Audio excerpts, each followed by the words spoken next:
C'est 23. Nouvelles technologies, univers numérique et innovation. Voici une tasse de tech avec Alain McKenna et Pascal Forget.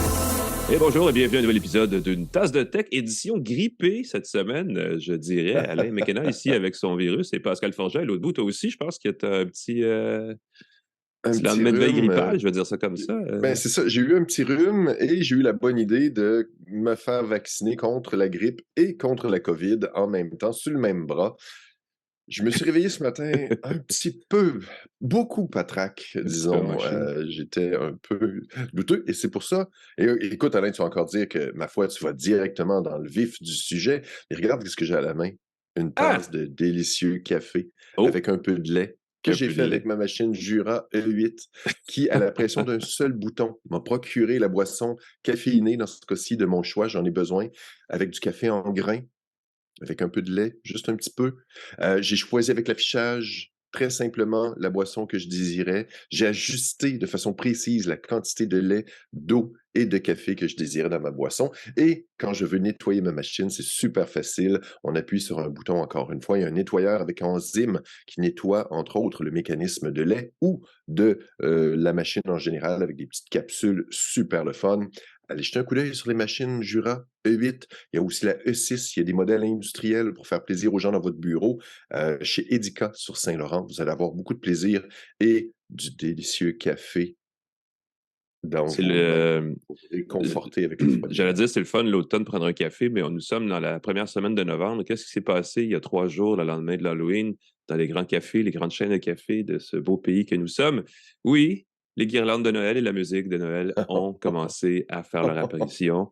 Alors, je vous dirais pas, prenez-vous un bon café et allez non, je vais vous dire, faites-vous un café Jura, premièrement. Prenez un bon livre, par exemple, Chip War, le livre dont le nom de l'auteur m'échappe, et écoutez une chanson des Beatles. Oui, Chip War, l'auteur, c'est... Oh là là, je l'avais pris en note ici. Oui, c'est mon erreur, je l'ai effacé. Voilà, c'est tu l'as effacé, Miller, coquin. Mais Chip War, c'est un livre qui a été recommandé par notre invité à l'émission, qui est fascinant. Chris Miller, voilà, exactement. Chris Miller. Chris Denis Miller. Gaudreau, qui est avec nous autres. Oui, ben voilà, puis ça me mène à deux choses, en fait. La première, c'est que on se croise les doigts parce qu'on va parler avec le patron canadien d'Intel tout à l'heure, Denis Gaudreau. On l'a reçu tout à l'heure, on l'a préenregistré parce que c'était une question de gestion d'horaire. Vous savez, quand on est patron d'Intel Canada, je pense qu'on a d'autres choses à faire que des balados, mais il s'est prêté à l'exercice avec nous et on le remercie. Sauf que dans mon enregistrement, j'ai eu un petit problème. La piste audio n'a pas très bien suivi la piste vidéo. Et là, ils ne le savent pas encore chez Intel parce que j'aurais dit que c'était juste inutilisable, mais j'ai contourné le mois. En tout cas, on a peut-être trouvé une façon. Fait que si jamais vous vous rendez au segment du milieu et vous écoutez et on parle avec le patron d'Intel, c'est parce que ça a marché. Mais sinon, ça se peut qu'on vous parle d'autre chose. Je mets du suspense. J'ai un bon feeling. OK, je te connais depuis un moment. Je sais que tu es assez à l'aise avec la technologie. J'ai un feeling que tu vas réussir. Je fais un podcast sur la technologie en passant. Non, mais c'est ça. Puis tu écris là-dessus aussi depuis un moment. J'ai un bon feeling que tu vas le récupérer. C'est juste une question de codec et de démarrage.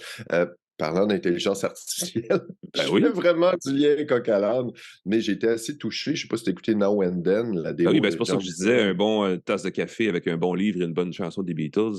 Qu'est-ce que tu en penses de la chanson, toi? Ben, moi, j'ai trouvé ça assez fantastique parce qu'il y avait beaucoup de craintes. Tu sais, l'intelligence artificielle, là, des fois, on s'en sert comme accroche. Là, il faut avoir peur de l'intelligence artificielle. On va tous perdre nos boulots. On n'a pas besoin d'intelligence artificielle pour qu'il y ait des pertes d'emploi. On l'a vu avec TVA cette semaine. Ça, c'est vrai. Ça, c'est vrai. Donc, dans ce cas-ci, on a pu nettoyer le démo de John, qui avait le piano qui est un petit peu trop fort. On a isolé sa voix. On n'a pas fait quelque chose, on n'a pas robotisé sa voix, on n'a pas inventé la voix de John Lennon. Est-ce que c'est pas du buzz marketing? Parce que c'est pas de l'intelligence artificielle. On a juste dégagé sur une vieille cassette l'enregistrement sonore. On a dégagé la piste de piano de la piste de la voix qui était prise ensemble dans l'enregistrement. Je suis pas sûr que c'est de l'intelligence artificielle, ça. Techniquement, je pense que c'est du machine learning. OK. Ils ont pris la voix de John, puis ils ont pu l'isoler, éliminer le reste. Encore une fois, à quel point c'est, comme tu dis, de l'intelligence artificielle ou du bidouillage d'ingénieurs de son. Mais ce que je comprends, c'est qu'ils ont tenté d'extraire la voix il y a quelques années, puis ça n'a pas fonctionné. Quand ils ont lancé Free as a Bird, Mhm. Ils ont tenté, puis ils ont fait ah, on pourra pas le faire. Mais avec la technologie qui a été utilisée par Peter Jackson pour nettoyer, Ben voilà, comme dans Le isoler Seigneur des Anneaux, non pas dans Le Seigneur des Anneaux, oui, c'est le ça. C'est un documentaire documentaire sur sur les les Beatles. Beatles. C'est ça. Ouais, ça, c'est ça. Ils ont pu utiliser la même technologie, fait que je soupçonne qu'il y a un petit peu d'apprentissage machine, parce tu peux pas le faire note par note, milliseconde par milliseconde. Ouais. Tu fais un premier nettoyage, tu isoles et puis tu raffines ensuite. Fait que, encore une fois, ça a fait un beau buzz. J'ai écouté ça avec beaucoup de plaisir. Puis dans la vidéo qui a été lancée aujourd'hui, on peut voir les Beatles mélangés, jeunes et vieux, John, Paul et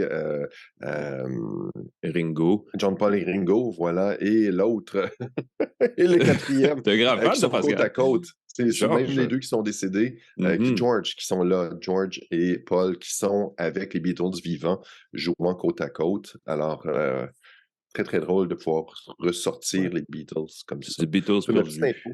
Mhm. Ça parle de techno, d'intelligence artificielle, qu'est-ce qu'on peut faire maintenant? On va peut-être faire. Moi, je rêve d'entendre Edith Piaf OK. nettoyer. Parce que Ah, les ouais. premiers enregistrements, entre autres, de Frank Sinatra, il y avait des voix aiguës, un peu nasillardes, ça sonne un peu, c'est enregistré en mono. Je serais curieux de voir si on avait la technologie d'enregistrement d'aujourd'hui de Céline Dion pour la voix d'Edith Piaf, la bonifier, la faire sortir dans toute sa splendeur. Passer de Piaf Autotune, c'est ça? Hmm. Do you believe in love? C'est quoi? C'est la vie. La vie en rose. Non, non, mais juste la ressortir comme nette, bien précise, riche, et la mettre avec un arrangement peut-être plus moderne, des instruments qui ont plus de basses et tout. À l'époque, je pense qu'on limitait les basses, on réduisait beaucoup pour éviter que les aiguilles des micro-sillons sautent Ça griche, ben oui. carrément. Fait que ça donnait une technologie d'enregistrement qui était fantastique pour l'époque, mais qui était peut-être Moi, pas je vais aller à dans la une hauteur de ce qu'on peut faire complètement autre direction, un peu comme cette phrase-là. Je pense que ce que ça augure, cette chanson des Beatles, c'est effectivement des services, et je pense qu'il y a des gens qui en ont déjà parlé publiquement, des experts, des services musicaux où tu vas dire, je veux de la musique, là, je veux 8 heures de musique style les Beatles, et Ouais. automatiquement, le système va produire, générer, auto-générer à partir juste des échantillons de voix de vieilles tunes, des nouvelles tunes uniques, sur demande, sur mesure, personnalisées pour la Ouais. personne en question qui l'écoute à ce moment-là, et qu'on s'en va un peu vers ça. J'ai goût de 8 heures là, de bureau, d'heures de bureau, de gros travail, là, de genre comme l'album noir de Metallica, et là, qu'il va y avoir que du gros métal, style Ben, cet album-là, pendant 8 heures. c'est ça que l'intelligence artificielle puis le machine learning et compagnie, là, certains experts pourraient nous débattre là-dessus, c'est quoi qui est quoi, mais le fait de prendre, plus on a d'œuvres de Metallica, par exemple, ou des Beatles, on prend tous Mhm. les albums, on les Ou de Joe numérise, Dassin, on va en prendre ou de en Joe tout cas. Dassin, Pourquoi on pas? s'est aimé comme on se quitte, mais tout à fait. Je pense que c'est déjà possible, c'est Mhm. déjà ce que j'ai déjà entendu Stairway to Heaven, Mhm. chanté à la façon des Beatles, par un gros hommage des Oui, on avait Beatles. passé un truc, on avait parlé, je pense même, ou quelque chose comme ça. Il y avait, j'avais vu passer une Et donc, vidéo. c'est très, très drôle. Puis encore une fois, Stairway to Heaven chantait à la façon des B-52s, parce qu'un Ouh, gros hommage des B-52s. Oh non, c'était fantastique. Stairway to Heaven! C'était vraiment très, très drôle. Et c'est ça, c'est des gros hommages qui connaissent le répertoire par cœur de leur groupe, qui disent, ah ben, écoute, on va le jouer à la façon de. Mhm. L'intelligence artificielle, c'est ce que ça fait, c'est ce que ça mange, et puis c'est bon Exact. pour ça. Fait que bientôt, on va peut-être avoir. On parle de dernière vraie chanson des Beatles, mais on va peut-être en ressortir Alors, c'est d'autres. peut-être pas fini, effectivement, parce ils veulent faire Les de l'argent, Beatles ces chantent, gens-là. les Beatles chantent Joe Dassin. Voilà. Alors, c'est la fin du segment Alain et Pascal parlent musique. On va passer au segment suivant, qui sont Alain et Pascal parlent d'actualité, avec notre commanditaire de segment, Info Bref, que j'espère, depuis le temps que vous nous écoutez, vous les connaissez. Info Bref, c'est un moyen simple et gratuit de connaître chaque matin l'essentiel des nouvelles importantes. Les principaux événements de la journée sont résumés dans votre inbox une fois par jour, le matin. Ça se lit en 5 minutes. C'est gratuit, c'est efficace. Je remarquais que la Presse Plus, le vendredi, ils ont un Quoi savoir pour avoir l'air intelligent samedi au souper de Mhm. famille. Ben, Info Ça Bref, c'est ressemble quoi savoir pour beaucoup. avoir l'air intelligent tous les jours de la semaine, peu importe le repas ou votre situation. Évidemment, idéalement, vous lisez le devoir. Je ne peux pas ne pas le dire, mais Voilà. infobref.com fait le résumé pour vous en 5 minutes. On connaît tous les bloqueurs de pub.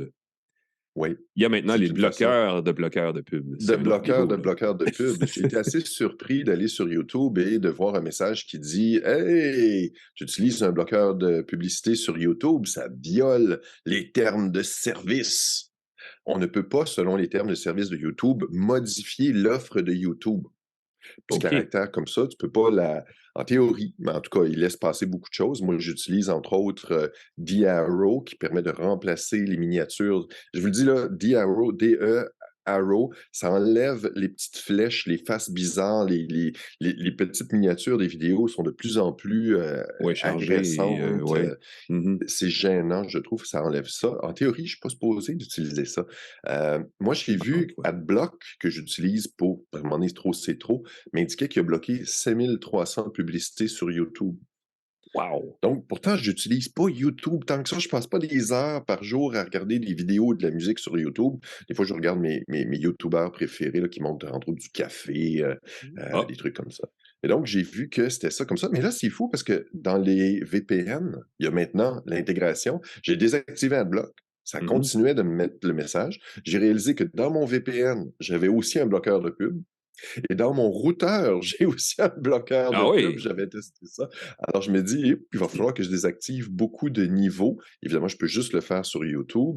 Je me permets de faire un petit bémol, les bloqueurs de pub, quand trop, c'est trop, mais si votre site a trop de pubs, il y a peut-être un problème avec les sites que vous consultez, parce que les sites plus légitimes, il va y avoir 2-3 pubs, ce ne sera pas trop agressant. Entre autres, mon site, je fais un petit revenu publicitaire à chaque mois, minuscule. Si jamais Mmh. vous avez la gentillesse de désactiver vos bloqueurs de pub, Le Devoir font des revenus publicitaires, entre autres.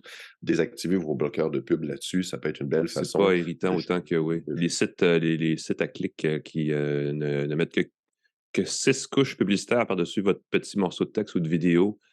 Évidemment, les sites de contenu piraté, ne se gênent pas pour mettre plus de pubs que pas assez. Donc, ben c'est peut-être oui, que vous puis êtes pas c'est sur des les bons sites pop-up, si vous avez un problème de publicité, ouais. c'est ça, peut-être, c'est ça. Fait que regardez les sites légitimes que vous consultez, désactivez. Mais dans ce cas-ci, YouTube vous dit que vous ne pourrez plus utiliser de bloqueur de pub dessus et ça nous incite à utiliser le service YouTube Premium. Ah ben, Des fois, je le quelle considère. surprise! Des fois, je le considère, mais c'est 12,99 par mois. Ouais, puis C'est c'est le pas le meilleur prix. service musical malheureusement ou service, Ben, c'est ça te donne la musique sans coupure, tu peux écouter en arrière-plan de la musique. Je réalise qu'il y a beaucoup de gens qui écoutent YouTube pour la musique, ça me surprend toujours qu'il y a des pubs, ça interrompt, ça coupe. Ça permet d'écouter des vidéos hors connexion, mais 12,99 par mois, c'est presque le prix de, Netflix. oui, C'est c'est vrai. c'est plus cher que Amazon Prime qui donne accès à beaucoup de vidéos et de services comme ça. Donc YouTube Premium, 22,99 par mois pour une famille. Il y a un tarif étudiant, 7,99 par mois. Il faut prouver que tu es étudiant. Mmh. Je ne sais pas exactement de quelle façon. Heu, pour pas avoir de pub, Ouais. Ben, ils ont 7,99. besoin de faire des sous avec YouTube, Premium, avec YouTube tout Ben court, là, oui, ben c'est ça, ils veulent faire des sous. Si les gens en plus bloquent les pubs, c'est sûr que les revenus publicitaires sont moins là. voilà. C'était la petite surprise de ce mois-ci. On va, parler d'intelligence artificielle un instant parce qu'il s'est passé pas mal de choses en 2-3 jours cette semaine. Il y avait, d'ailleurs jeudi, le 2 novembre, un forum sur, toute la question de l'encadrement de l'intelligence artificielle ou une utilisation responsable de l'intelligence artificielle au Oui. Québec. C'est le Conseil de l'innovation du Québec qui a regroupé, des centaines et des centaines de consultations et de recommandations, de contributions de gens, d'experts, de spécialistes, de gens du public, du monde issu du monde des affaires, de partout, pour faire une espèce de condensé de ce que le public, les gens aimeraient savoir ou aimeraient que le gouvernement fasse, en fait, éventuellement, pour éviter les dérapages avec l'intelligence artificielle au Québec. Euh, donc, on se préparait à ça, on discutait de qu'est-ce que le public veut, qu'est-ce qui a été reçu, et ainsi de suite. Ce qui en sort, c'est qu'évidemment, les gens veulent savoir ce qu'ils ont devant eux. Je pense que c'est normal et c'est un peu prévisible. Oui. On ne veut pas se faire leurrer, on veut que ce soit bien identifié quand on a du contenu produit par l'intelligence artificielle. On ne veut pas empêcher de Mmh. l'utiliser non plus. On veut pas, vous savez, on parle, un bel exemple, c'est toujours les médecins, les publications spécialisées médicales, ils produisent des articles par centaines, des centaines par semaine. Et pour un médecin qui veut se tenir à jour sur la meilleure façon de traiter une maladie, il faut qu'il lise tout ça en genre une journée et c'est comme assez impossible. Mais il existe des outils d'intelligence artificielle qui peuvent résumer tout ça en quelques pages. Et ça, tu vas pouvoir utiliser ça, mais tu veux que l'outil soit fiable. Donc, c'est vraiment Oui. ce qu'on veut, c'est un cadre légal qui rendrait ça possible. sans que l'intelligence artificielle soit non fiable, mais aussi puisse être utilisée à des fins malicieuses autrement. Dans la foulée, pas le premier ministre, mais le ministre fédéral de l'Innovation et du Développement économique, François-Philippe Champagne, est allé en Angleterre pour aller signer la déclaration de Birchley, ou je ne sais pas comment ça se prononce, qui se veut justement un cadre où une trentaine de pays ont signé pour s'engager à mettre les balises pour une utilisation de l'intelligence artificielle qui serait sûre et responsable, encore une fois. Et parce que ça faisait longtemps que ça traînait et qu'on n'entendait pas parler, mais pour se couper tout ça, c'est le président américain Joe Biden qui a lui-même fait un décret présidentiel. C'est un autre niveau d'agissement parce que, évidemment, s'il avait fallu qu'il attende après le gouvernement américain, le reste du processus n'aurait jamais eu lieu parce qu'on le sait que les chambres, le Congrès et la Chambre des représentants ne sont pas nécessairement du côté du président en ce moment, donc c'est très difficile de faire passer des lois dans le processus normal. Donc, M. Biden a passé un décret en disant « Whoop! On va créer un conseil des sages sur la sécurité de l'intelligence artificielle qui va déterminer qu'est-ce qu'il est et qu'est-ce qu'il n'est pas sage dans cette industrie-là. Et on veut surtout protéger la sécurité nationale. Vous savez, les États-Unis, comment ils sont. Ils veulent aussi protéger les citoyens d'intelligence artificielle qui seraient méchantes, les fameuses rogue AI dont parlent les gens comme Yoshua Bengio depuis plusieurs mois déjà. Et là, on a appris ensuite, dans une entrevue à PBS de son chef d'état-major, dont son nom m'échappe, que ce qui a fait allumer le président Biden, c'est qu'il s'est assis dans son salon présidentiel avec un bol de popcorn présidentiel et il a regardé la plus récente version, en fait, le plus récent, c'est pas un épisode parce que c'est un film, mais de Mission Impossible avec Tom Cruise. Mission Impossible, le bilan mortel, première partie, là, ça commence à être du marketing, même que dans le titre, où vraiment Ethan Hunt, qui est l'agent, n'est-ce pas, qui incarne Tom Cruise dans ce film-là, doit combattre une méchante intelligence artificielle. Et là, le président américain a eu peur et s'est dit, ça y est, je fais un décret. Tout ça pour dire que si jamais vous utilisez l'intelligence artificielle plus tard et que ça fonctionne comme vous voulez et que ça sauve des vies, et ainsi de suite, il faudra remercier qui? Tom Cruise. C'est quand même pas rien. Ouais. Le président qui a fait les décrets contre les robots tueurs après avoir vu Terminator, celui qui... Je sais pas. Quel autre Il y a un président qui a fait un décret ça? présidentiel contre la pluie de hamburgers. Après le film, il va pleuvoir des hamburgers. Ouais, Et voilà, c'est ça. Selon les films qu'on regarde, on a des influences. Mais j'ai très drôle. Je sais pas si tu as aimé le film.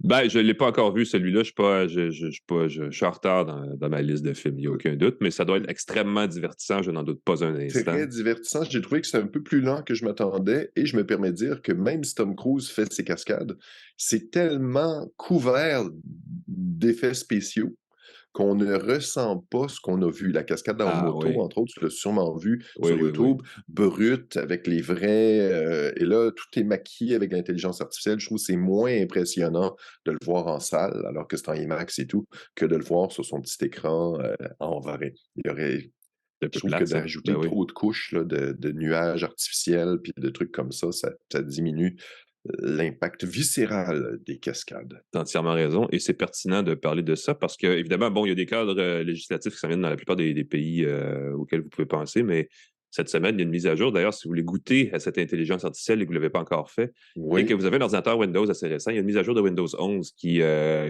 été lancée le 1er novembre. Donc, si vous ouvrez vos paramètres et que ça n'a pas été fait déjà, vous pouvez le faire vous-même.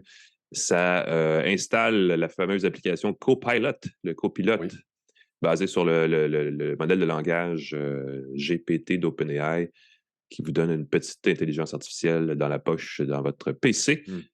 D'ailleurs, ça vaut la peine de l'essayer et ça s'intègre aussi aux outils de la suite Office, entre autres, qui maintenant s'appelle Microsoft 365, mais qui vous permettrait de demander de la génération de texte ou de classeur Excel ou des choses comme ça. C'est le fun.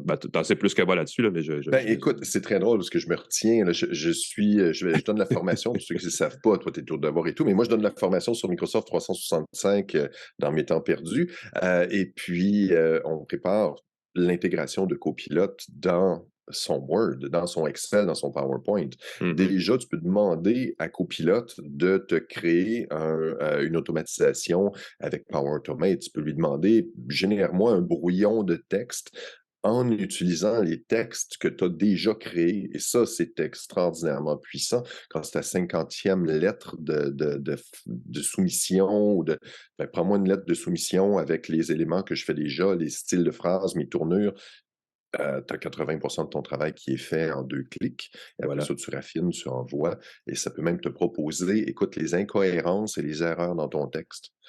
Ce que Antidote pouvait faire, entre autres. Il y avait un Mhm. détecteur anti-oups qui disait, si tu dis le lundi 12 décembre, 12 décembre, c'est pas un lundi. Et l'intelligence artificielle va pouvoir te corriger ce genre de choses-là. Si tu fais une soumission, elle va pouvoir te dire, hey, t'as oublié de mentionner le coût de telle affaire, parce que d'habitude, tu l'ajoutes pas. Donc, l'intégration de l'intelligence artificielle dans son...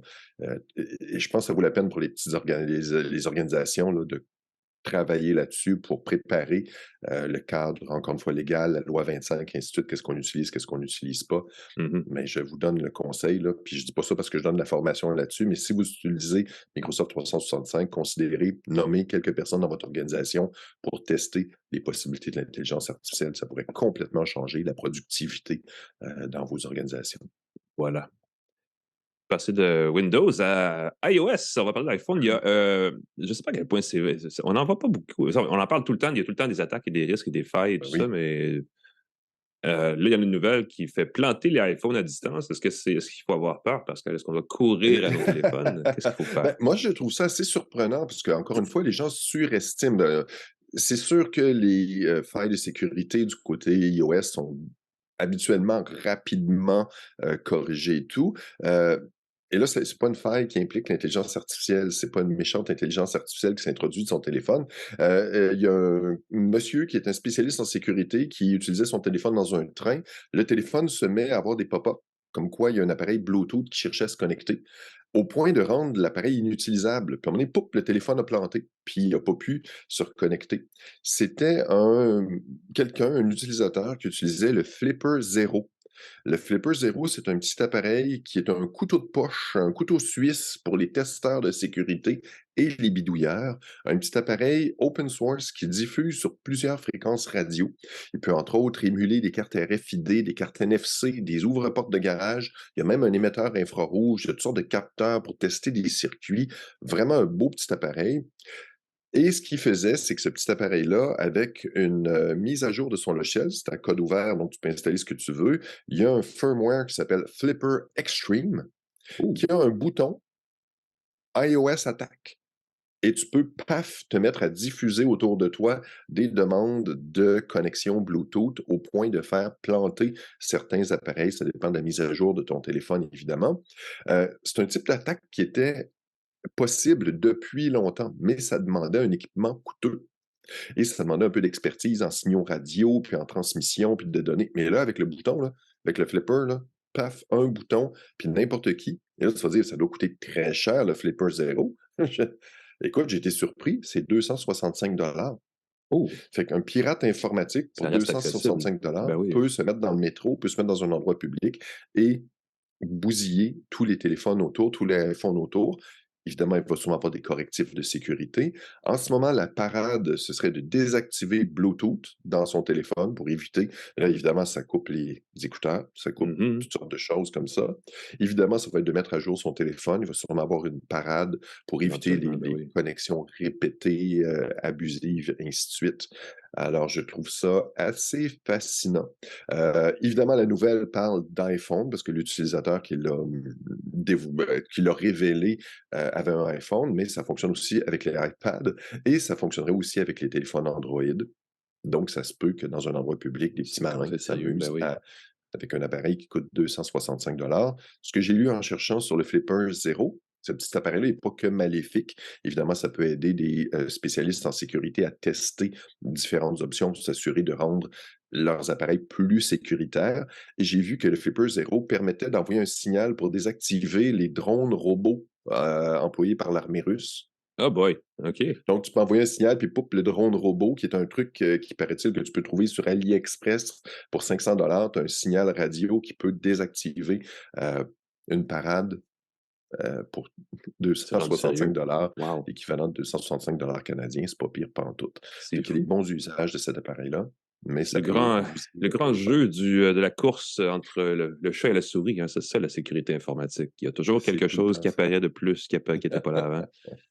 Il faut toujours courir après. Et toi, tu veux Rapidement, me on va parler parler? d'un truc qui va Oui, changer de sujet, parce qu'on va parler de Google Maps et d'énergie solaire. Un petit bout de temps que j'ai vu ça passer, mais là, c'est de plus en plus, ça fait jaser cette semaine pas mal. Si jamais vous voulez installer sur votre maison des panneaux solaires, pour avoir une certaine autoproduction autonome, en tout cas production d'énergie, ça se fait très bien. Ça prend une batterie idéalement pour stocker ça et ensuite vous redirigez ça dans le panneau électrique de votre maison. Mais pour le faire de façon optimale, c'est compliqué. Il faut savoir où va le soleil, où la chaleur, le toit, l'espace sur votre terrain, puis ainsi de suite. Et pour rendre ça plus facile, Google a intégré automatiquement dans Google Maps un outil qui vous permet qui va vous dire en fait où installer vos panneaux solaires pour avoir une utilisation optimale. Ça utilise c'est un paquet de systèmes. Là. Il y a de la modélisation 3D, il y a de l'intelligence artificielle, il y a de l'imagerie satellite, parce qu'évidemment, ça repose sur la partie satellite de Google Maps. Vous savez, quand on utilise cette fonction-là, on peut agrandir l'image jusqu'à presque savoir qu'est-ce qui se passe dans le jardin, quel genre de légumes les gens font pousser. C'est comme un niveau de détail un peu intense. Mais grâce à tout ça, l'application Google Maps peut savoir où se trouve le soleil, où passe le soleil dans l'année, quel genre de chaleur et quel genre d'énergie vous pouvez espérer produire avec des panneaux solaires dans ce contexte-là. C'est accessible publiquement. Évidemment, c'est conçu d'abord pour les installateurs, donc les professionnels, pour les aider dans leurs tâches. Arriver chez le client et déjà savoir où est-ce que ça va se passer, cette installation. Évidemment, ça cible aussi le marché américain parce que chez nous, l'autonomie énergétique est moins en demande et moins populaire au Québec. Peut-être au Canada, je ne suis pas certain, mais au Québec, pas mal moins parce que l'énergie coûte pas cher, parce que le mais réseau est oui. fiable, et ainsi de suite. Mais aux États-Unis, la question, et même ailleurs dans le monde, si vous allez en Asie, dans tous les pays d'Asie, il y a toutes les maisons en Asie ont des panneaux solaires. Pas des grosses affaires, mais juste pour dire au cas où. En Allemagne, ils sont très forts sur le solaire. La plupart, bref, partout sauf chez nous, finalement, on trouve des Oui. solutions pour se détacher ou en tout cas être quand même relativement autonome au cas où le réseau public tombera en panne. Donc, ça fait partie de ça. Et là, on a offert cette application sur Google Maps qui permet justement d'optimiser cette installation-là. Donc, si jamais ça vous intéresse, si vous êtes de ceux qui sont intéressés par ça, vous pouvez aller voir ça sur Google Maps. C'est gratuit, c'est accessible, c'est en ligne dès maintenant. Ça fait le tour des longues actualités de la semaine. Pascal, on aurait pu en parler encore un petit peu, mais on va prendre une pause. On va essayer d'insérer juste ici l'entrevue qu'on a fait avec Denis Gaudreau d'Intel Canada. Si jamais on revient puis on vous parle d'autre chose, parce que clairement, la vidéo, j'ai pas réussi à la Ça va convertir. bien se passer, Alain. Ça va bien se passer, Ouais, j'ai tu vois, j'ai un confiance. petit stress, mais je pense qu'on devrait y arriver, effectivement. J'ai bon espoir, je vais dire ça comme ça. Donc, on va parler de Wi-Fi 5. Excuse-moi, on va parler de Wi-Fi 7, parce que le 5, ça fait longtemps que c'est passé. On va parler de Thunderbolt 5, on va parler de Intel Core de 14e génération, d'intelligence artificielle, tout ce qui fait vibrer à Intel ces jours-ci.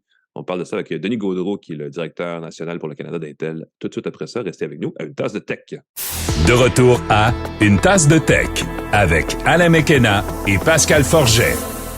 Et bienvenue à Une tasse de tech, édition de l'automne, hein, édition colorée, je vais dire ça comme ça. Il reste encore étonnamment beaucoup de feuilles chez nous. Je ne sais pas chez vous, messieurs, mais ça étire la saison. Vous savez, le mois de novembre, c'est un mois triste et morne d'habitude, mais nous, c'est un mois qui est énergisant parce que c'est le début de l'amorce de la période des fêtes où là, on commence à voir des nouvelles technologies apparaître, des nouveaux appareils. Et cet automne, on est particulièrement gâtés parce qu'il y a du stock et du costaud qui s'en vient. Je vais vous dire seulement quelques expressions du moment. Je veux dire, Wi-Fi 7, hein, Pascal, quand même pas rien. Wi-Fi 7, connexion Thunderbolt Wi-Fi 5. plus rapide. J'ai vu passer un VPU dans la documentation des gens d'Intel récemment, donc un processeur pour de l'intelligence artificielle. Il y a du stock. Et pour en parler, pour démystifier, parce que ça peut peut-être influencer vos décisions d'achat pour les fêtes, on reçoit le directeur national pour le Canada d'Intel, Denis Gaudreau. Bonjour, Denis. Mais oui. Oui, bonjour Alain, bonjour Pascal. Merci Bonjour, de me Denis. recevoir. Merci de m'accueillir. Merci. Je suis heureux de te remettre le chapeau officiel qui te revient et non pas de dire des bêtises. Mais oui, parce que ça, mais en fait, le lapsus n'est pas banal parce que Intel fait une grosse poussée dans l'intelligence artificielle ces jours-ci. Je regardais la documentation sur les processeurs qui s'en viennent de la prochaine génération. La plateforme Intel Evo, entre autres, qui vient avec une liste de prérequis pour bâtir des ordinateurs que les gens vont pouvoir utiliser plus facilement, plus rapidement, puis ainsi de suite. Et on insiste beaucoup sur l'introduction d'outils qui permettent de mieux utiliser l'intelligence artificielle.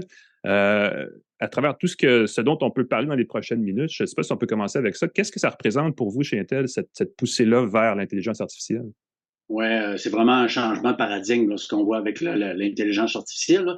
Puis nous, chez Intel, notre position, c'est vraiment d'inclure l'intelligence artificielle à la grandeur de nos produits, nos technologies. Non seulement à l'intérieur, on va dire, des processeurs ou des GPU ou de certaines architectures, mais vraiment au travers de toute notre gamme de produits et technologies. Donc, d'inclure autant on va dire, des fonctions qui vont permettre de faire du AI ou encore d'inclure, comme tu mentionnais, là, le VPU ou des NPU, là, certains accélérateurs à l'intérieur de notre architecture qui vont permettre de faire du AI, autant sur un client, on l'a vu, le Meteor Lake là, qui va être introduit à la mi-décembre, ou encore autant tout ce qui est dans le data center avec notre plateforme Gaudi ou des GPU, là, le Xeon Max, ces choses-là, mais également une suite de logiciels qui va permettre d'utiliser le AI. Là. Un exemple, c'est avec la 14e génération de Core excusez, i9, i7 qu'on a introduit. Là, on a introduit des logiciels de AI qui permettent de faire si on veut, d'overclocker notre plateforme avec le AI. Donc, de faire des recommandations, parce qu'on sait que c'est quand même assez complexe, faire de l'overclocking. Donc, il y a un engin AI hardware, mais en plus de ça, il y a des logiciels qui vont permettre, si on veut, de regarder c'est quoi votre système, quelle sorte de cooling vous utilisez, le heatsink, toute la plateforme, si on veut, puis dire, suivant cette recommandation, votre plateforme, voici les recommandations qu'on vous fait pour overclocker votre système. Donc, c'est vraiment une plateforme complète là, de bout en bout, hardware et logiciel dans toutes nos gammes de produits. Là. Comme on dit avec Meteor Lake, qu'on va introduire le AI PC, là, qui a eu beaucoup d'attention, là, parce que ça s'en vient de plus en plus là, sur le client, puis avec les assistants personnels, ces choses-là. Il y a un paquet d'autres usages qui vont être utilisés. Ouais. Ben ça, c'est vraiment le niveau zéro de les gens qui veulent un ordinateur extrêmement performant vont pouvoir, plutôt qu'eux-mêmes, trouver le bon réglage pour surcadencer. Je pense que le terme français officiel, c'est surminuté, mais c'est un terme que personne n'utilise jamais. Et surminuté, exact. Mais bref, pour aller chercher le gain de performance optimal à tous les coups, on va pouvoir confier ça à ces algorithmes d'intelligence artificielle ou à ces processeurs qui sont inclus à même le chip, en fait, parce que c'est un système sur puce. C'est littéralement tout intégré sur la même carte. Là. C'est ça, exact. Et j'allais dire, Pascal, toi, tu vas pouvoir le tester premièrement. Je pense que tu as reçu un exemplaire de ça. Intel, je vous remercie tellement. Vous m'avez envoyé la puce, vous m'avez envoyé la carte mère et l'option d'intelligence artificielle pour optimiser son système. C'est vraiment génial parce que je vois sur Internet plein de gens qui essaient d'overclocker. Puis là, tu as besoin quasiment là, de mesurer le voltage, l'ampérage et tout. Dans ce cas-ci, bam, on peut tout simplement optimiser. Puis ça vaut même pour la mémoire vive qui tient compte de la température de sa mémoire si elle surchauffe en DDR5 et combiner, et ça j'espère, je capote un peu, ça permettrait de combiner, de tirer le meilleur de mémoire vive qui n'est pas de la même sorte. Donc tu pourrais avoir de la mémoire vive de différents types, de différentes vitesses, mettre ça dedans, puis l'intelligence artificielle va tirer le meilleur de cette combinaison-là. Ça, je vais le mettre à l'épreuve. J'ai très, très hâte de voir parce que j'ai des mémoires vives de différentes capacités, puis on va voir ce que ça va permettre d'optimiser. Oui, lorsque tu vas l'utiliser, tu vas voir que c'est assez puissant. Là. Les recommandations qu'il va te faire, là, la liste est assez exhaustive. Là. Il y a aussi des applications, je pense, plus terre à terre. Il va y avoir des meilleures gestions, je pense, des caméras vidéo, des caméras web, des choses comme ça, à intégrer à même la plateforme désormais. Là. Exact, c'est ça. Ça, c'est l'utilisation, on va dire, pour monsieur tout le monde, là, avec les conférences vidéo, puis le télétravail, ces choses. C'est clair que comme on utilise la plupart des gens, là, si on veut mettre le background un peu flou, ça utilise déjà le AI, ce genre de choses-là. Mais ce qu'on va voir, c'est la correction du regard. Habituellement, au lieu de regarder la caméra, souvent on regarde l'écran, on parle les gens, puis là, de corriger, on dirait qu'on s'adresse aux gens en regardant la caméra au lieu de vous la regarder si on veut à l'écran. Là. Puis tout ce qui est noise reduction, la réduction du bruit d'arrière-plan, ces choses-là. Donc, ça va. Puis également, beaucoup d'utilisation, on va voir pour la sécurité. Donc, d'être beaucoup plus proactif, si on veut, de faire des recommandations. Également, pour les entreprises, on va voir beaucoup. Le terme exact, c'est du AI Ops, donc d'utiliser tout ce qui est pour la gestion des postes de travail à distance, là, qui est un gros élément lorsqu'on est dans un environnement corporatif, là, la façon dont on va gérer les postes pour les problématiques, les mises à jour, puis également tout ce qui est sécurité. Donc, avoir des études AI là, qui vont prendre ces décisions-là seuls, puis qui vont être beaucoup plus intelligents en fonction de l'usage de l'usager. Dire, OK, lui, son pattern, la façon qu'il utilise son PC, c'est de telle façon, donc on peut faire une mise à jour à partir de telle heure, et non pas on envoie une mise à jour à tout le monde à 10 heures le soir. Il va vraiment être capable de faire ça de façon individuelle en fonction de l'usage que le AI voit du PC. Là. Donc, il y a beaucoup de choses là, qui vont venir changer la façon dont on utilise notre client là, avec l'intelligence artificielle, là, puis qui ne sont pas nécessairement faites dans le data center comme il y a beaucoup d'usages présentement avec le AI. Là. Il y a un truc, puis c'est une question, c'est plus à titre personnel parce que je suis curieux par rapport à ça. Tu sais, à une autre époque, on a inventé le mot Wintel pour vraiment symboliser, incarner la liaison, le lien qui existait entre Intel et Microsoft dans le développement des PC, puis ainsi de suite. Et je voyais dans la définition d'applications d'IA, entre autres de nouvelles générations de processeurs chez vous, mais aussi la plateforme Evo, dont on parlera peut-être aussi dans la foulée. Cette relation avec Microsoft continue d'être assez forte. Et vous bénéficiez, j'imagine, de ce que vous faites conjointement avec eux pour intégrer dans Windows, entre autres, les applications que vous faites. Est-ce que c'est toujours cette même relation est toujours aussi bonne entre les deux entreprises? C'est clair que la relation est toujours aussi bonne, on va dire, là, parce que c'est le joueur dominant, si on veut, dans les systèmes d'exploitation.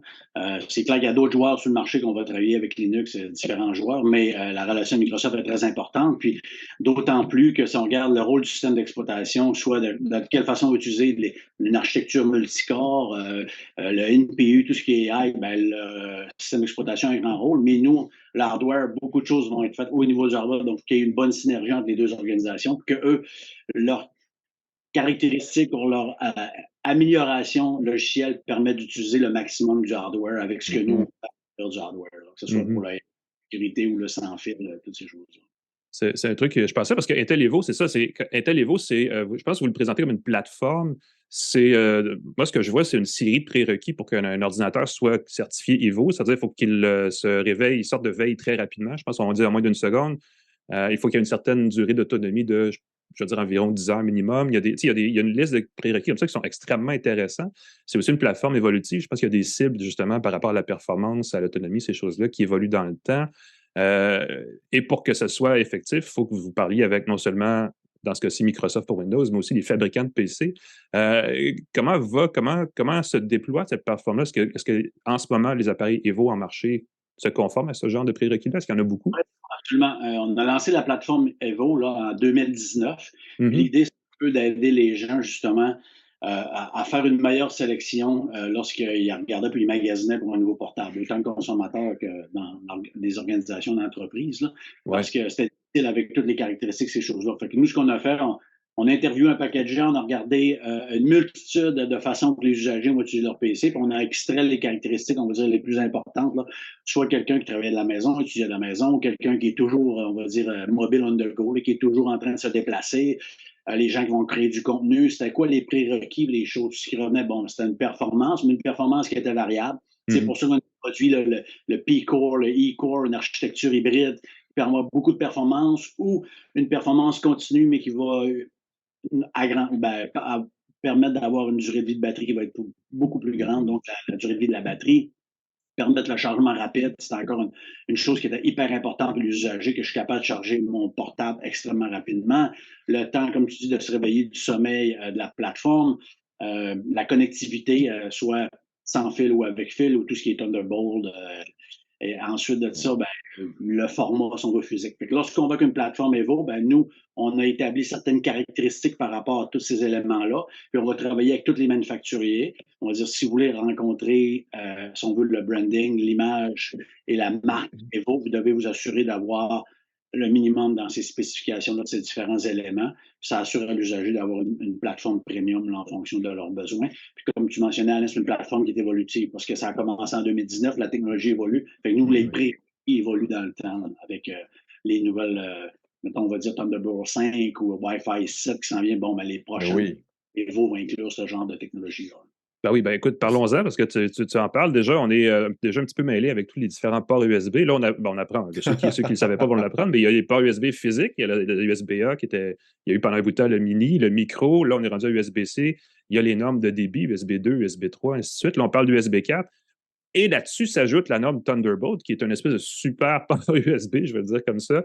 Et tu m'arrêtes si je dis des bêtises, mais ça m'apparaît comme ça. Et là, on parle déjà de la version 5 de Thunderbolt qui s'en vient. Qu'est-ce que ça représente? Ça doit être énorme comme changement, là.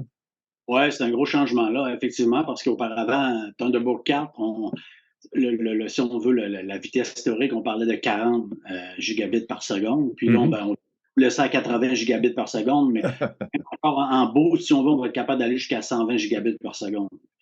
Donc, beaucoup plus de bandes passantes, si on veut, par rapport à ce qu'on avait déjà. Fait que ça va ouvrir des nouveaux usages qu'on va voir, là, donc être capable de connecter jusqu'à 3 écrans de 4K ou encore d'avoir des écrans de gaming là, à haute fréquence, à 540 Hz. Et également, capacité de charger via le port Thunderbolt jusqu'à 240 watts. Avant, c'était 120, 110, 100. Alors, on va s'électrocuter sur son ordinateur à ce début. On va porter des gants pour jouer. Ouais, c'est ça, pour brancher ses fils, il va falloir s'isoler, se grounder, puis... Puis, un des gros changements, si je suis convaincu, vous utilisez des petits dockings, justement Thunderbolt, là, qu'on notre prise USB-C. Mais là, ça va ouvrir des nouveaux usages parce qu'on va tellement avoir beaucoup plus de ports pour les écrans. On va être capable d'utiliser des cartes graphiques externes parce que là, on devient avec PCIe Gen 4 intégré, puis avec une capacité, encore une fois, de chargement beaucoup plus grande. Donc, on va voir des nouvelles façons, si on veut, d'utiliser le docking, là, puis d'étendre, si on veut, la capacité. Puis encore une fois, les disques durs externes ou encore des dockings qui vont intégrer des SSD. On va voir ça de plus en plus. Il y a un truc par rapport au Thunderbolt, c'est que, et tu me diras peut-être encore une fois que je me trompe, mais Apple a poussé fort sur ce brand-là. Ils ont utilisé rapidement le Thunderbolt, mais c'est un truc qu'Intel développe depuis longtemps. Et qui m'apparaît moins utilisé en marketing du côté des PC, mais est-ce qu'à un moment donné, il faudrait se réapproprier ce brand-là ou si ça ne vous affecte pas tellement, ça, qu'on ait ce système de boot à d'autres marques? C'est un bon point que tu apportes parce que nous, Intel, si on regarde, traditionnellement, les gens, en gros, lorsqu'une personne achète un produit ou une technologie Intel, non seulement il va avoir un bon produit, une bonne technologie pour ses besoins, mais en plus, il nous permet à nous, là, si on veut, de créer des standards dans l'industrie qu'il n'y a personne d'autre qui crée. Parce que tu mentionnais Thunderbolt, c'est quelque chose qui sort des laboratoires d'Intel. Apple était dans les premiers utilisés parce que la bande passante était très intéressante pour tout ce qui était les créateurs de contenu, si on veut. Là. Ouais. Historiquement, si tu regardes tout ce qui est sorti de nos laboratoires, là, tu sors Ethernet dans les années 80, USB, le Wi-Fi, DDR, PCI Express, c'est tous des standards qu'Intel à créer dans un laboratoire et qu'on a ouvert à l'industrie. Fait que lorsque quelqu'un choisit un produit Intel, non seulement il y a un bon produit, mais il nous permet d'activer, si on veut, l'industrie vers des standards qui fait avancer la technologie, qui permet aux gens de créer des nouvelles choses, de leur vie. C'est quelque chose souvent qu'on n'a pas assez de crédit par rapport à tout l'effort qu'on fait dans l'industrie. Autant notre contribution, on est numéro 1 contributeur dans le kernel de Linux. Tout ce qui est dans l'OpenStack, pour tout le cloud, on est dans le top 5 dans les contributeurs. Il y a beaucoup de choses qu'on fait. Le grand Intel contribue. Et qu'encore une fois, à la base, nous, on est une compagnie qui fait des semi-conducteurs, puis c'est notre core business. C'est tout un écosystème qui est nécessaire, qui doit suivre notre cadence de développement, autant dans la mémoire, dans le I/O, tout ce qui est le sans-fil, les connectivités. Donc, il y a beaucoup de travail qui est fait à ce niveau-là. Ah oui, quand tu dire. Moi, je vous remercie pour les Thunderbolt, le port Thunderbolt 4. En tout cas, ça a un petit peu changé ma vie au bureau, ça, il n'y a aucun doute. Et oui, puis là, avec le Thunderbolt 5, on va aller encore plus vite à transférer ses données, charger ses appareils, et ainsi de suite. Tu parlais de transmission Wi-Fi. Wi-Fi 7 arrive et c'est compatible avec la nouvelle puce. Ça aussi, c'est un gros changement, parce que là, on n'a plus besoin de branchement physique. Là. Les gamers qui est encore accro au branchement par fil Ethernet, à leur machine, maintenant, tu as pas mal le même débit. Là. Moi, j'ai fait un essai, j'ai aussi un routeur Wi-Fi 7 et avec certains appareils compatibles, j'ai du gigabit sans fil d'un bout à l'autre de ma maison. Je suis assez impressionné. J'ai bien hâte de mettre à jour mon ordinateur pour en profiter aussi. Là, ça prend toute la chaîne. Là. Ça prend la puce qui va traiter les données à une vitesse suffisante. Ça prend aussi la carte mère qui va se connecter. Ça prend aussi la chaîne complète pour en profiter. C'est ça? Exact, c'est ça. Ça va prendre, si on veut, le PC qui supporte le Wi-Fi 7, si on veut, la carte mère, comme tu mentionnais, parce que la carte, si on veut, sans fil, que ce soit intégrée ou une discrete, donc une carte qu'on ajoute à l'ordinateur, puis l'access point également qui va fournir ça. Puis une bonne connectivité Internet, là, parce qu'on vient à des débits, des bandes passantes, on parle de 5,8 gigabits par seconde, donc comme tu mentionnais, on vient facilement compétitionner le réseau filaire, si on veut, avec l'Internet régulier là, qu'on a, si quelqu'un peut utiliser. Là, puis, parce que théoriquement, si on veut, on passe de 40 gigabits par seconde, mais on va dire le data rate, si on veut, continue que les gens vont voir. Là, avec le Wi-Fi 6, c'était plus 6, c'était plus dans le 2.5, 2.4 gigabits qu'on voyait. Là, si on veut des maximums continus, là, on va tomber en 5.8. C'est extrêmement rapide. Là. Puis la latence également, le temps, si on veut, de transmettre l'information. Là, et on parlait de 10, 12 millisecondes avant. Là, on va tomber dans les 1, 2 millisecondes. C'est un gros changement. Oh boy. Ah ouais, ça déplace le fameux goulot d'étranglement, le bottleneck du réseau vers finalement ce qui va être la connexion avec le service Internet, parce que les connexions à 1 ou 2 gigabits, c'est déjà assez rare. Si on a du Wi-Fi qui en fait 5, c'est le fournisseur Internet qu'il va falloir qu'il ouvre les vannes un peu. Là.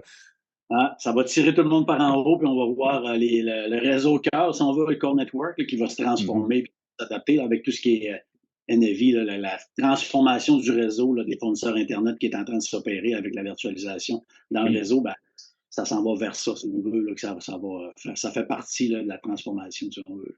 Wow, c'est fou. Est-ce que c'est un peu essoufflant de votre côté? Ça doit être essoufflant, les gens qui... on parlait de Wi-Fi 6 il n'y a pas longtemps. Il y a eu du 6E qui était quand même pas rien l'année passée. Là, on tombe dans le Wi-Fi 7 qui commence. Est-ce que vous allez prendre une pause ou on parle déjà de Wi-Fi 8 à l'horizon? J'ai pas encore. C'est clairement que c'est sûr que le consortium, puis tout le monde travaille, là, si on veut, une standardisation d'aller après Wi-Fi 7. Là. Pas c'est quoi les specs, là, mais la technologie continue tout le temps d'évoluer parce que notre usage continue d'évoluer. Là. Vous savez, vous avez fait plusieurs podcasts, là, tout ce qui est AR, VR, ces choses-là. La bande passante qui va être nécessaire pour ça, regarde, ça va être incroyable. Là. Fait que, c'est sûr que la technologie continue d'évoluer. Puis, tu sais, pas ajouter à ça également. Mais auparavant, on voyait moins ça, mais maintenant, il y a beaucoup de trafic entre les différents équipements qui vont se parler entre eux. Autrement dit, mon PC qui parle avec l'access point pour dire c'est quoi le meilleur channel que je peux utiliser, le niveau d'encryption, ces choses-là. Avec le AI. Donc, il y a une discussion entre machine et machine qu'on avait moins auparavant, puis de plus en plus on voit. Donc, ça fait partie des améliorations des nouveaux standards de communication avec le Wi-Fi également. Wi-Fi 7 inclut beaucoup ça, là. Une meilleure façon de gérer non seulement le spectrum et l'interférence, mais aussi la connexion de machine à machine, si on veut. Ah oui, c'est vrai, c'est un gros truc, ça, maintenant, avec les appareils intelligents et tout. Et d'ailleurs, ça commence maintenant. Je pense que les gens qui sont dus pour charger leur routeur, le Wi-Fi 7 arrive à marcher dans les prochaines semaines. Je pense qu'il y a déjà d'ailleurs des routeurs qui ont vu le jour. Même Pascal, je pense qu'on en a un à l'essai. Oui, déjà des routeurs. Je vous en parle. Dès que j'ai la puce et tout, là, j'ai très hâte d'en faire l'essai. Je peux vous dire que déjà, la connexion est beaucoup plus rapide avec les appareils compatibles. Wi-Fi 6E, ceux qui sont compatibles Wi-Fi 7, encore plus rapide, mais vraiment, ça fait une grosse différence. Mais les routeurs, pour l'instant, sont encore coûteux.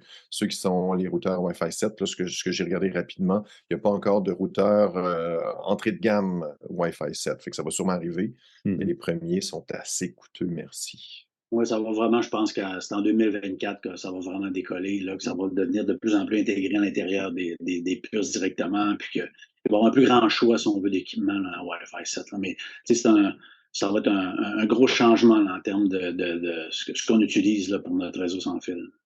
Je pense que les gens ne se rendent pas compte du nombre d'appareils qu'ils ont chez eux. Ils disent « Ah non, j'ai pas beaucoup d'Internet, mais là, tu as ta télé connectée qui va diffuser du 4K, tu as ton laptop, ta tablette, ton téléphone, le téléphone des enfants, de la blonde, du chum, la laveuse connectée, les routeurs, les haut-parleurs connectés, tout ça se connecte au Wi-Fi. Bientôt, les écouteurs vont être connectés en Wi-Fi. On a vu ça du côté de Snapdragon qui ont des puces pour les écouteurs. Fait que ça fait beaucoup de choses connectées. Puis, ben, il faut que le routeur puisse offrir répartir intelligemment la bande passante dans tous ces appareils-là. Puis évidemment, on veut se débarrasser des fils dans sa maison. Fait qu'on va tous y gagner, je pense. Exact. C'est bon. Ça va être à suivre. En tout cas, c'est intéressant. C'est certainement des choses à savoir pour les gens qui magasinent. J'ai hâte de voir c'est sûr que du Thunderbolt 5 chez nous, ça va rentrer dès que je peux avoir les périphériques parce que ça va. Évidemment, ma caméra pointe dans ce sens-là, mais si vous voyez le bordel sur mon bureau à cause des câbles, tous les concentrateurs, les ponts, je ne vous dis pas quoi, c'est fou, ça va être... un jour, on fera un podcast l'envers du décor, Alain. Non, je ne veux pas. Moi non plus. Ah, il y a Denis, écoute, il va falloir me payer cher. Je vais dire ça comme ça. Denis Gaudreau, directeur national du Canada pour Intel. Merci d'avoir été avec nous, c'est super intéressant. Puis, écoute, on te réinvite pas parce que ça fait beaucoup. Là, on n'a pas encore déballé la moitié de ce que j'avais comme note. Ça va être super le fun de suivre ça. Bon automne, bon temps des fêtes et au plaisir de se reparler bientôt. Idéalement avant le Wi-Fi 8. Oui, c'est bon. Merci Alain. Merci Pascal. Merci. On prend une courte pause et on revient avec nos gadgets à une tasse de tech. Restez avec nous. De retour à Une tasse de tech avec Alain Mekena et Pascal Forget. Et bienvenue à Une tasse de tech, dernier morceau, dernier segment de cet épisode haut en technologie de pointe, je vais le dire comme ça. Et d'ailleurs, ça va faire un petit peu contraste parce qu'on parle souvent ici des téléphones dernier cri les plus hot du moment et nécessairement souvent aussi les plus chers. Et c'est un peu un problème parce que, mon Dieu, que ça coûte cher des téléphones en 2023 et probablement ça va être la même chose en 2024.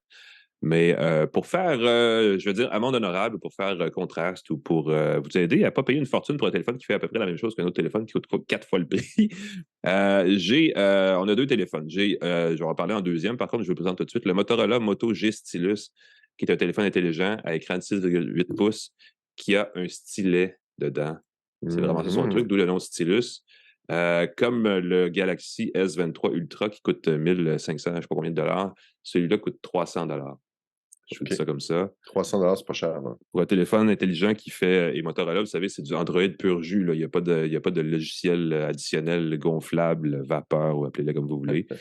Et j'ai aussi, et toi aussi tu l'as, celui-là, Pascal, le Nothing Phone de la compagnie Nothing, qu'on connaît un peu moins ici, mais qui se veut une espèce d'alternative. Et ce téléphone-là a été qualifié le iPhone des téléphones Android parce qu'il a une certaine saveur particulière.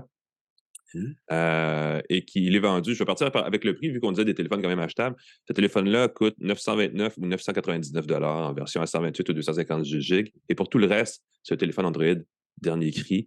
Donc, c'est un téléphone qui est relativement abordable et qui, en plus, arrive avec une saveur particulière parce que comme c'est un téléphone, la marque Nothing a décidé que, en fait, c'est des anciens de Google, des anciens du secteur qui ont parti de cette compagnie-là en disant, nous, on va faire les choses différemment.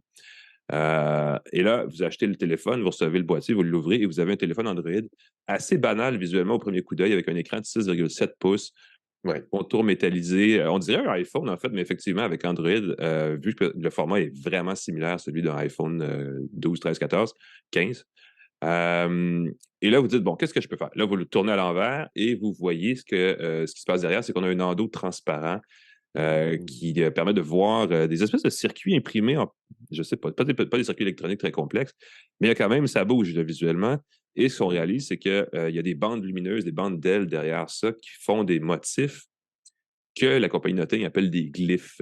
Et les glyphes sont essentiellement des alertes visuelles qu'on peut personnaliser, comme la vibration, comme la sonnerie du téléphone pour savoir si quelqu'un appelle, pour savoir si quelqu'un nous envoie un message. Bref, il y a plein de façons d'utiliser ça pour visuellement recevoir une alerte et s'en servir.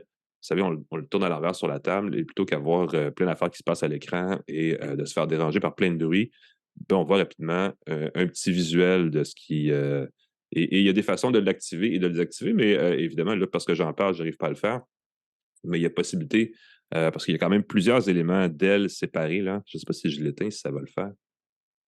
Écoute, il faut, ceux qui nous regardent, je vais pouvoir ici. J'aimerais vous dire, je viens de le faire il y a une seconde, puis là, ça ne marche pas. Fait qu'allez savoir. Ici, il y a le petit bouton qui permet de composer ses propres glyphes. Plus d'alerte. Je ne sais pas quoi s'amuser à faire, ceux qui nous regardent sur YouTube. Là, je suis en train de composer mes propres glyphes. Ah, voilà, OK, c'était dans l'outil parce que c'est ça, on peut aller dans l'outil de personnalisation et créer nos propres alertes selon différents critères, que ce soit la personne qui envoie, que ce soit l'application utilisée, le type de contenu envoyé, puis ainsi de suite.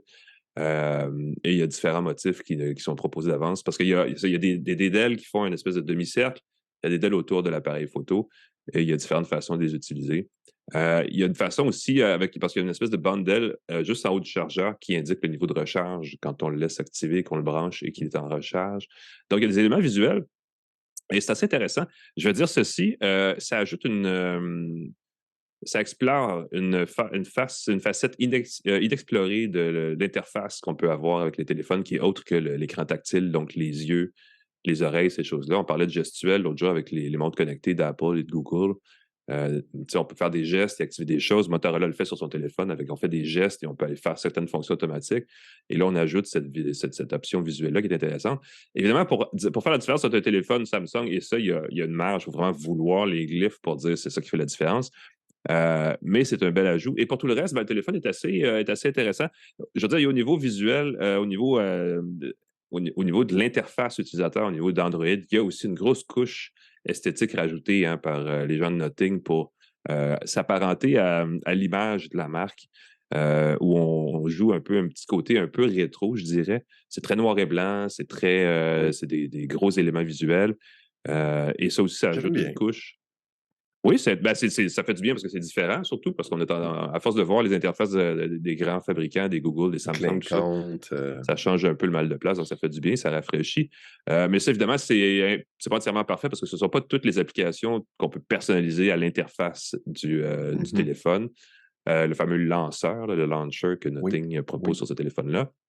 Sinon, pour le reste, écoutez, il y a caméra frontale 32 mégapixels, donc ça fait des super selfies.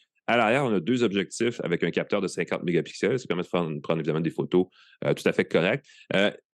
2 objectifs, 50 mégapixels, c'est très bien, mais j'aurais jamais pensé que je dirais ça un jour, mais c'est rendu pas mal la norme. C'est pas rien Oui, d'exceptionnel. C'est ce que pas c'est mal tout à tous fait les téléphones font de banal. base. Ben oui, ben c'est ça. Du côté Android. Du côté Android, effectivement.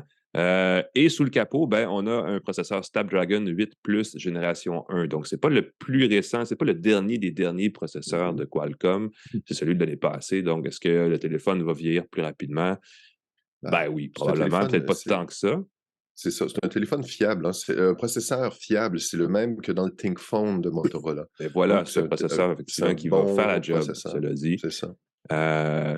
Donc, c'est une belle bébé. C'est un appareil qui coûte un petit peu moins cher et qui surtout va vous démarquer dans les parties de Noël parce que visuellement, c'est un téléphone qui est complètement différent des autres. Vous avez peut-être vu, si vous nous regardez sur YouTube ou sur Facebook, il y a 2 versions, blanc-gris et noir. Donc, vous pouvez choisir celle que vous voulez, mais les DEL là, derrière sont blanches, peu importe. Et ça fait un téléphone original. L'autre téléphone, c'est le Moto G Stylus, j'en parlais tout à l'heure.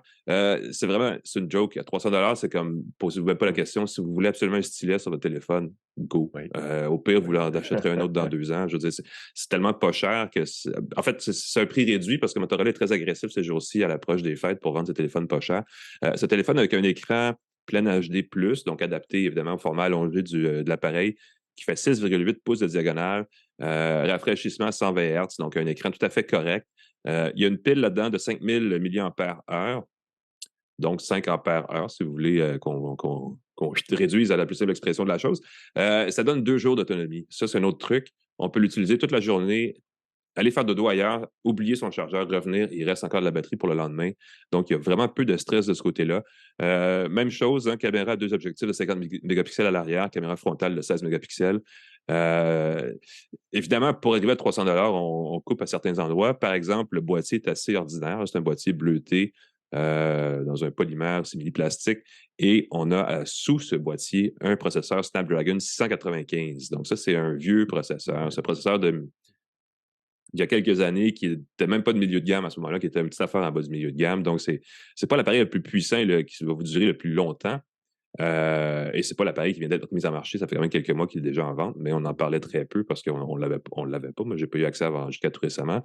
Donc, c'est quand même intéressant. Il n'y a pas de recharge sans fil Qi. Vous savez, la recharge sans fil exactement, qu'on met juste sur un petit socle. Et il y a seulement 128 gigaoctets de stockage interne. Il y a aussi de base Android 12. Il faut attendre que la mise à jour s'en vienne pour d'autres versions d'Android. Donc, c'est un peu limité, mais la particularité, évidemment, vous le savez, comme son nom le dit, comme je l'ai dit tantôt, c'est qu'il vient avec un stylet. Donc, il y a vraiment cette fonction-là où vous pouvez, même l'écran verrouillé ou partout dans le téléphone, commencer à gribouiller, prendre des notes. C'est vraiment pour les gens qui font ça spécifiquement avec leur téléphone. Oui.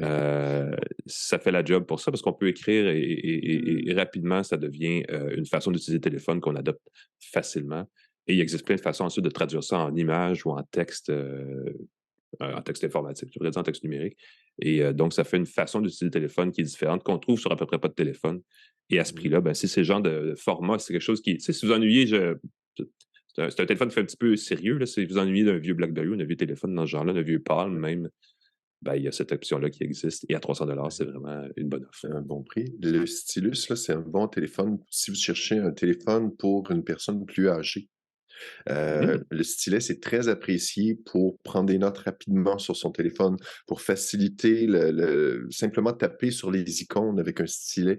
Les personnes âgées apprécient beaucoup. Puis le fait d'avoir une bonne autonomie, encore une fois, une personne âgée moins à l'aise avec la technologie va pouvoir en tirer beaucoup plus de plaisir. Elle va pouvoir oublier le charger une journée puis avoir un téléphone à portée de main. Puis Voilà. oublier, c'est pas trop gênant de l'offrir. Puis Motorola, comme tu l'as dit, l'interface est assez épurée d'habitude. C'est pas un mauvais achat pour ce type de clientèle. Bon point, merci d'ajouter ça, c'est vraiment intéressant. Donc, les Nothing Phone et Motorola Moto G Stylus, des options pas chères, parce que les fêtes approchent et ça peut être une bonne idée de regarder de ce côté-là. Toi, de ton côté, tu as une clé USB Kingston qui me semble tout à fait intéressante, là. Ah, écoute, j'ai trouvé ça très, très, très drôle parce qu'on stocke de plus en plus ces données dans les nuages. Mhm. Moi, écoute, j'ai plus confiance dans les serveurs de Microsoft, puis de Google, puis d'Apple que de mon ordinateur personnel.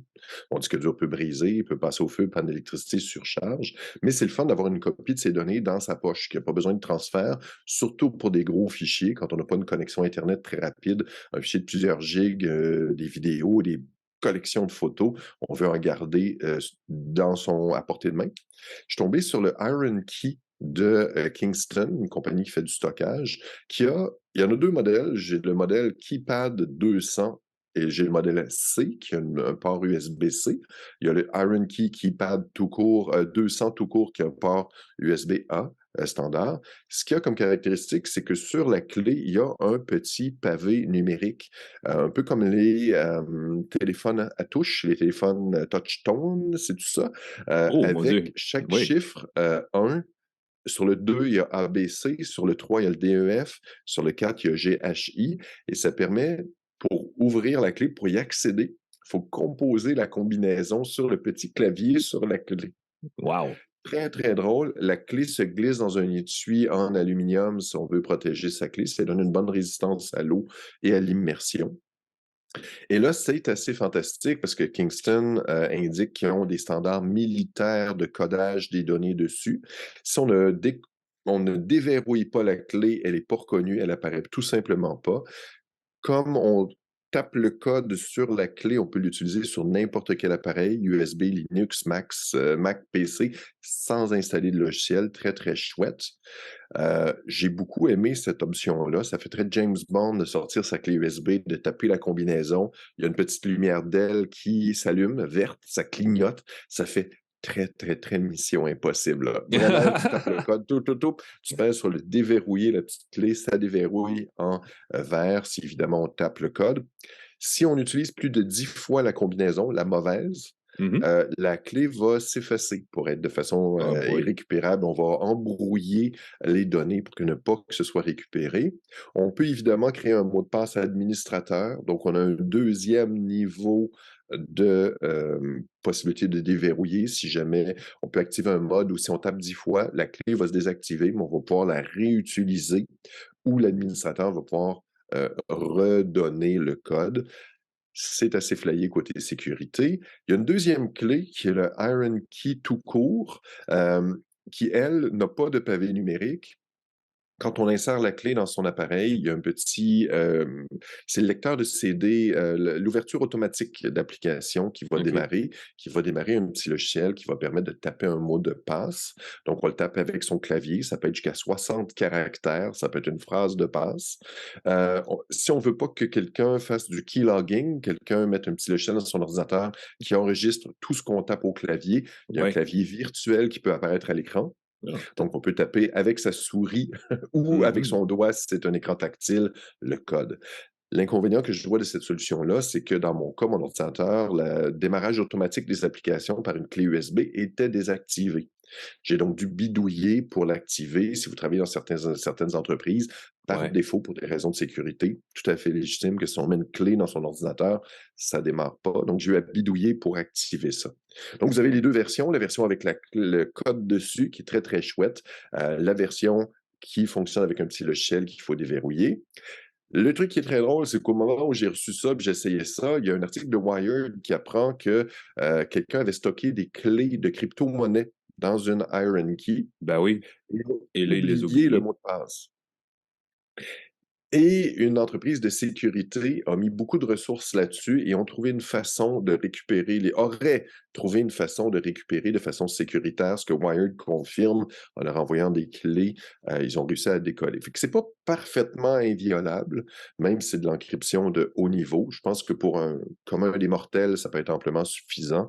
Entre autres, si on essaie de Briser la clé, ça se désactive aussi, il y a plein de belles mesures. C'est pas parfaitement inviolable.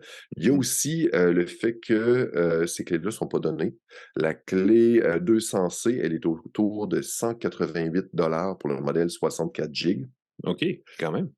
Pas donné. L'Iron Mhm. Key, qui fonctionne sans petit pavé tactile qu'il va falloir entrer le logiciel, coûte 200 pour 128 gigs.